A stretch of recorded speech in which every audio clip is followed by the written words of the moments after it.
রুবেল তো বহু পরে আছে। আমি মাসুদ পারভেজ ছবির ফাইট ডাইরেক্টর ছিলাম, প্রথম চ্যাম্পিয়ন বাংলাদেশে সে মার্শাল আর্টের। আমি প্রথম জাতীয় প্রশিক্ষক, সে প্রথম চ্যাম্পিয়ন আমার শিক্ষক। চলচ্চিত্রে অনেক কেউ যখন এই মার্শাল আর্টের ছবিগুলি সুপারহিট হইতেছিল, কিছু লোকেরা সিনিয়রদের ছবি চলতো না, তারা এটার এগেনস্টে লাগাইয়া বহু শত্রুমি করে কেমনে বন্ধ করা যায় চেষ্টা করছে। আমি জিত করে ছবি বানাই না। আমার বললো যে এটা ফাইট করতে হবে, আপনার ফাইটটা আপনি করবেন কিনা। আমি ফেলি ফাইট করবো, কিছু করবো না, আপনারা শিখাবো, আপনারা। তো একদিন আমার খুব পড়াইতেছে উনি, পড়ে বললো যে আমার একটা বাস পাখির ফাইট দরকার, আপনি ইয়া করেন, আপনি একটা মুখোশ পরিয়া আপনার চেহারা দেখা দেবো না, আপনার সামুরা দিয়ে একটা ফাইট করে দেখা দেবো। এটা তো আমি আমার না করতে পারি না, কত বড় সালাক ছড়াইছে। এরপরে আমি রাজি হয়ে গেলাম, ঠিক আছে মুখোশ পরিয়া গেলাম। যে ড্রেস বানাইতে গেছে আমার জীবনে প্রথম, ওই যে মুখোশ পরবে যে ড্রেস বানাইতে গেছে, সে বললো আমারে, ভাইয়া একটু কথা বলি, আপনার মতো ফাইট পৃথিবীতে কেউ পারবে না। আপনি মরার পরে এই মুখোশটা চলে না বলেন, লাঠি দিয়া চেহারাটা দেখাই দিচ্ছে, তাহলে সারা পৃথিবী আপনার শুনে। আমি বেটা কথা দেখেন কত বেটা, আমার তো করির পুরো এটাই দেখাইব, আমি লাঠি মারি ফেলায় দেখাবো কেন, কত হলে আপনি দেখাবেন। এই ফাইট কেউ জানবে না, পৃথিবীতে আপনাকে চিনবে দেখার জন্য। তার মধ্যে তো শিখাই দিচ্ছে, ওরা হইতে পারে। তারপর দিন আমি গেছি, দেখে বললাম যে আমার চেহারা দেখাইতে হবে, মিলন করুন। আপনি যেন বললেন চেহারা দেখাবেন না, এখন চেহারা দেখাইতে পারভেজ বললে পরিচালক খুব চিন্তা করতেছে, ইতিহাস একটা। আমার বললো যে ঠিক আছে, একটু স্ক্রিপ্ট চেঞ্জ করতে হবে। এখন আমি বুঝতেছি কিসের স্ক্রিপ্ট চেঞ্জ। ফাইট করছি, হ্যাঁ ফাইট করার পরে আমি এরকম এরকম করলাম, আমার চেহারাটা চলে এলো। সামুরা দুইটা যখন ফাইট গেছে, হল আধা ঘন্টা গরম থাকতো। তারপরে আমি এক জায়গার মাঝে গেছি, এই কিভাবে ইন্টারেস্ট হচ্ছি, ওই যে ফাইটগুলি করছি না, একটা ফাইট করে দিলেন, ফাইট করলাম, চলে না, একটা ফাইট করে দিলাম, আঙ্গুর খাইছে আর ফাইট। আমার নিয়ে গেলে রিটিন টেবিল দেখে আমি পাগল হয়ে, এত সুন্দর কিভাবে আমি কম্পোজিশন করলাম। আস্তে আস্তে আস্তে আস্তে আমার ইন্টারেস্ট হয়ে গেল।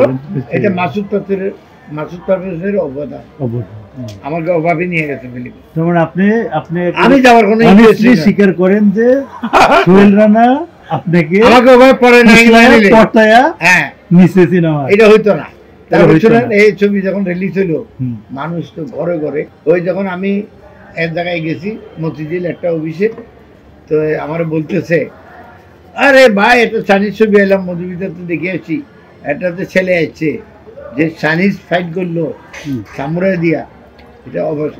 তো আমার যে লোকটা আছে বলছে যে এই যে উস্তাদ জাহাঙ্গীর দূর, উনি করতে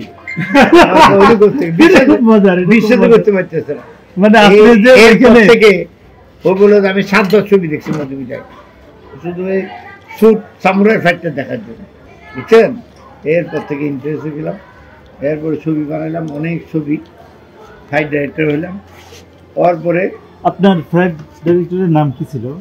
উস্তাদ জাহাঙ্গীর আলম। উস্তাদ জাহাঙ্গীর চারজন লোক, ওয়ারিয়ার্স ছিল তো রুবেলের, ওয়ারিয়ার্স রুবেল তো পরে আসলো, অনেক পরে। রুবেল তো প্রথম হচ্ছে, রুবেল তো পরে, রুবেল তো আপনি কিভাবে নিয়ে রুবেলকে কেমনি আনলেন একটু বলেন। ওই পারভেজ সাহেবের সাথে পারভেজের প্র্যাকটিস করতে যেতাম, তো ওর নিচে ধারা থাকতো। প্রথম ছবি ছিল লড়াকু। আরে এটার আগের কথা। আচ্ছা, আমি যখন শিখাইতে যেতাম, আমারও বললো যে আমার একটু শেখানো। তা আমি বললাম তো তুমি তো ক্লাবে যাবা, এখানে কেন? আমি তোমার বাইরে শিখেছি। আমার খুব 2-3 বার ধরার পরে খুব মায়া লাগলো। আমার মায়া লাগার পরে আমি পারভেজে বললাম যে ও শিখতে চাই, শিখাই না। না না, ও গিয়ে যাবে, ক্লাবে যাবে, এখানে কেন প্র্যাকটিস করবো? আরেকদিন দোষছে আমার, আবার দেখলাম যে না, একটু আপনি শিখাই যাইতে সবার সময় একটু 2-1টা শিখাই দিই। পরে রুবেলকে দেখছে, তুই শিখবি? রুবেল আবার মাথা নিচে দিতে, আমি শিখবো। ও ঠিক আছে, ওই আমি আস্তে আস্তে 2-1টা শিখেতাম, শিখাই সে কোচিং সেন্টারে গেছে, ওখানে প্র্যাকটিস করছে। প্রথম চ্যাম্পিয়ন বাংলাদেশে সে মার্শাল আর্টের। আমি প্রথম জাতীয় প্রশিক্ষক, সে প্রথম চ্যাম্পিয়ন আমার শিক্ষক। নায়ক হওয়ার তো ব্যাপার না, মার্শাল আর্ট। ব্রুস লির চেহারা সুন্দর, বডি সুন্দর, মার্শাল আর্ট করছে। ব্রুস লি সারা পৃথিবী কাঁপাইছে না, মার্শাল আর্টের চেহারা লাগে না। আমি যখন 2-1টা ছবিতে বিলেন করছিলাম, তো চিটাগাং এলাম আমি একদিন, চিটাগাংয়ের ছেলেমেয়েরা বললো যে ওস্তাদ আপনি মায়ের খাইতে পারবেন না। মায়ের খাইতে ইচ্ছা করি না, না না, আমি তো তাদের উস্তাদ। উস্তাদ কেন মার খাবে? মার খাবে না, আমরা উস্তাদ কেন মার খাবে? ট্যাবলেট ধরে তোরা টাকা দে, আমি ছবি বানাই। প্রত্যেকে চাঁদা উড়ে টাকা দিল আমার হিরো হবার জন্য। প্রথম ছবি মাস্টার হিরো আমার 7,000 টাকা দিল। আমার কি, আমার এত টাকা পয়সা ছিল না। আমি বলতেছি যে আমি ভিলেন সাজি যখন স্ক্রিনে মারি খাইতাম, আমি তো ফুললি ফিল্মে জড়িত হয়েছে। ছাত্ররা এটা প্রতিবাদ করলো, টাকা লাগলে আমরা দেবো, আপনি কাজ করছেন না। এই সময় তো কম টাকা দিয়ে ছবি হইতো, ওই ওরা টাকা পয়সা দিচ্ছে, ক্লাব থেকে দিচ্ছে, আমি করে চলেছি। আমি কি পুরো টাকা বিভিন্ন ছাত্ররা হেল্প করছে, যে মাসুদ পারভেজ হিরো ছিল, টাকা নেয় নাই, দোয়েল হিরোইন ছিল, টাকা নেয় নাই, অনেকেও ফ্রি অভিনয় করে দিচ্ছে আমার উস্তাদ হিসাবে। সবাই সহযোগিতা করতে আমি ছবি বানাইছি। এই ছবির পরে পরপর 40টা ছবি বানাইছি আমার প্রোডাকশনে, সবগুলি চলছে। একটা না আসলে তার হইতো না, একটা পরে একটা বানাইছি আমার প্রোডাকশন। অভিনয় কিছু প্রোডাকশনের নাম কি? JFG production. ওটার এখন কি অবস্থা? এই অবস্থা আমার বুকের ভিতরে আছে। অবস্থা কি, ছবি না বানাই যখন লাভ আছে, এটা ওটা আমার বুকের ভিতরে নিয়ে পড়েছি। জোয়ার এখনো আছে, এই ছবি বানাই নাই। চলচ্চিত্রে অনেক কেউ যখন এই মার্শাল আর্টের ছবিগুলি সুপারহিট হইতেছিল, কিছু লোকেরা সিনিয়রদের ছবি চলতো না, তারা এটার এগেনস্টে লাগাইয়া বহু শত্রুমি করে কেমনে বন্ধ করা যায় চেষ্টা করছে। আমি জিত করে ছবি বানাই না, আবার বানাবো। এটা করতেছি না, হল খুব কম তো, এটা খুব বাজেটের ছবি, খুব শিগগিরই আরম্ভ করবো। একটা কিছু হল তোর বারো এখন তো হইতেছে, কিছু ভালো হল হচ্ছে না, ডিজিটাল হলগুলি হচ্ছে। ডিজিটাল প্রেমে কি মার্শাল আর্ট থাকবে? মার্শাল আর্ট থাকবে, ডিজিটাল প্রেমে ফেসবুক নিয়ে, ফেসবুকও থাকবে। মানে বর্তমানে ফেসবুকে কিভাবে প্রেম করে, ছেলে মেয়েরা কি করতেছে, এগুলি উড়াই ধরবো। এটার উপরে মার্শাল আর্ট। এখানে নায়ক নায়িকা কে থাকবে? এখন অল নিউ, সব নতুন নিয়ে আমি করবো শুধু উস্তাদের কাজটা, পুরা ছবির উস্তাদ থাকবো আমি, আর ছেলেগুলি থাকবো আমার শিষ্য। ওগুলি সব নায়ক, নতুন মার্শাল আর্ট জানা ছেলে থাকবে, কোনো পুরানো হিরো থাকবে না। রুবেল তো বহু পরে আছে। আমি মাসুদ পারভেজ ছবির ফাইট ডাইরেক্টর ছিলাম। আর কক্সবাজারে সারা লোকেশন কোথায় আছে বাংলাদেশ? আর তো কোথাও নাই এইরকম সুন্দর লোকেশন কোনো জায়গায় নাই। আগে তো খুব কম পয়সায় ছবি বানাইতে হইতো, এখন একটু বেশি টাকা পয়সা লাগে। এরপরে মাসুদ পারভেজের বললাম যে, মাসুদ বললো যে পারভেজ ভাই একটা ছবি বানাইবো মার্শাল আর্টের উপরে। ওই গল্পটাই আমি দিচ্ছি, লড়াকু। ওটা আমার জন্য পারভেজ ভাই আমার বললো যে কী করা যায়, যে আমি বললাম যে রুবেলকে নেন, সৌজন খোকনকে নেন। খোকনের নাম শুনিয়ে কেঁপে গেল উনি, যে আমার একটা ছবি ফ্লপ হয়ে পড়ে।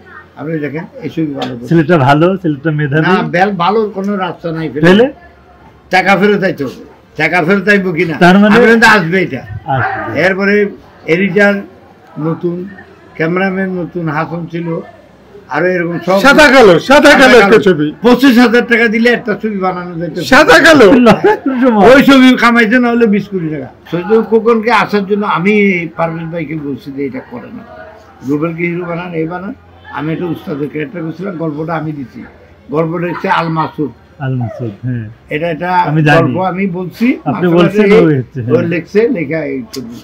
মানে মার্শাল আর্টটা বাংলাদেশে হাইলাইট ছিল। আমার এটাই ইচ্ছা ছিল, আপনার ইচ্ছা ছিল ছবির মাধ্যমে মার্শাল আর্টটা পপুলার হোক। মার্শাল আর্ট যারা শিখে তাদের কলিজা এত বড়। হ্যাঁ, মার্শাল আর্টটা এমন জিনিস, স্বাস্থ্য রক্ষা হয়, আত্মরক্ষা হয়। স্বাস্থ্য রক্ষা মানে এই যে এক্সারসাইজ করতেছেন, বডির নার্ভগুলি ঠিক থাকতেছে, আর প্র্যাকটিস করতেছেন। কেউ গুছি মারলে গায়ে লাগাইতে পারবে না, কেউ চাকু মারলে গায়ে লাগাতে, তার কলিজাটা বড় হয়ে যাচ্ছে, সাহস বাড়তেছে।